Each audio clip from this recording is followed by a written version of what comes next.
तो मैं बस इतनी सी बात आपसे कहना चाहता था, या एक छोटी सी बात आपसे कहना चाहता था कि एसएससी ने भी इस चीज़ को मान लिया। और एसएससी ने पता है एक नोटिस जारी किया है, मैं आपको पढ़ के सुना देता हूँ। The commission has time and again brought to the notice of candidate and other stakeholders that anyone found to be disclosing, publishing, reproducing, transmitting, storing or facilitating transmission and storage of test contents in any form of any information। मतलब इतना इन्होंने strict notice निकाला है जिसमें साफ कह दिया है कि disciplinary and legal action would be taken against such candidate और पर्सन इंडिविजुअल जो इसके अगेंस्ट चल रहे हैं। आपको पता होगा, मैंने जब ये बात बोली तो मैक्सिमम टीचर्स ने मान लिया, लेकिन एक भाई साहब तो हीरोपंती की हदें ही पार कर गए कि उनको लगता है कि गलत नहीं है। उनको लगता है कि नहीं नहीं नहीं, टेलीग्राम में भी ऐसा हो रहा है, यहाँ पे भी ऐसा हो रहा है, तो ऐसा हो जाएगा। भैया ऐसा है, थोड़ा हिसाब से रहें तो अच्छा है। जब भाई का दिमाग ठनकता है ना, तो 1000 चीज़ें निकाल के जब दिखाऊंगा ना, तो आगे खुली की खुली रह जाएंगी।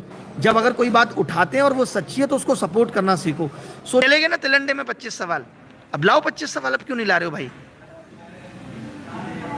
गलत गलत है, चाहे 2 साल पहले नोटिस देके बोला हो सरकार ने, 1 साल पहले बोला हो, 1 दिन पहले बोला हो, इसका मतलब क्या है कि अगर कोई नोटिस 2 साल पुराना है तो हम उस पर नहीं चलेंगे भाई साहब, हम उसके हिसाब से नहीं चलेंगे। कई बार पता है हम सही गलती नहीं देख पाते हैं, और ये चीज़ मैंने देखी और कल मैंने उठाई, तो मैं धन्यवाद देना चाहता हूँ उन सभी शिक्षकों का भी, चाहे वो राकेश यादव सर हो, आदित्य रंजन सर हो, अजय राणा सर, बहुत सारे लोगों ने, केडी लाइफ के जितने भी टीचर्स हैं, और भी मैं बाकी का नाम कुछ का याद नहीं आ रहा और कुछ का मैंने वीडियो नहीं देखा है, मैं ज़्यादा वीडियो नहीं देखता हूँ, बट जितने वीडियो मेरे पास तक पहुँचे उन सब ने भी इस चीज़ को माना कि हम कर रहे थे बट ये गलत तो है, इससे आगे आने वाले वक्त में और क्राइम होगा। बट कुछ लोगों को नहीं, हीरो बनना है, बहुत चुल बनी रहती है हीरो बनने की।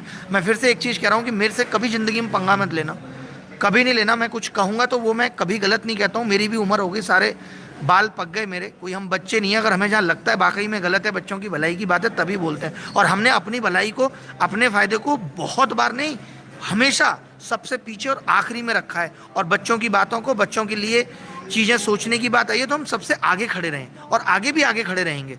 तो आप सबसे रिक्वेस्ट है कि आराम से रिलैक्स मारो।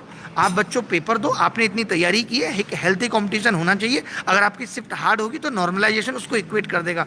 आपने देखा होगा शुभम भाई ने भी इस बात को माना, जो हमारे आरबी चैनल वाले शुभम भाई हैं वो जानते हैं, वो ये कह रहे थे। मैंने कल उनसे पूछा भी कि सर नॉर्मलाइजेशन भी, ये जो गैप है एनालिसिस वाला, इसको फिल नहीं कर पाता क्योंकि हर बच्चे तक एनालिसिस पहुँचता भी नहीं है। बट मैंने आज सोचिए, मैंने शाम 5 बजे, 5 या 4 बजे एसएससी को मेल लिखा है, डीओपीटी को भी लिखा और एसएससी को भी लिखा, सिर्फ मेल लिखा है कि नोटिफिकेशन आ गया। सोचो, तो मत कराइए सब एनालिसिस।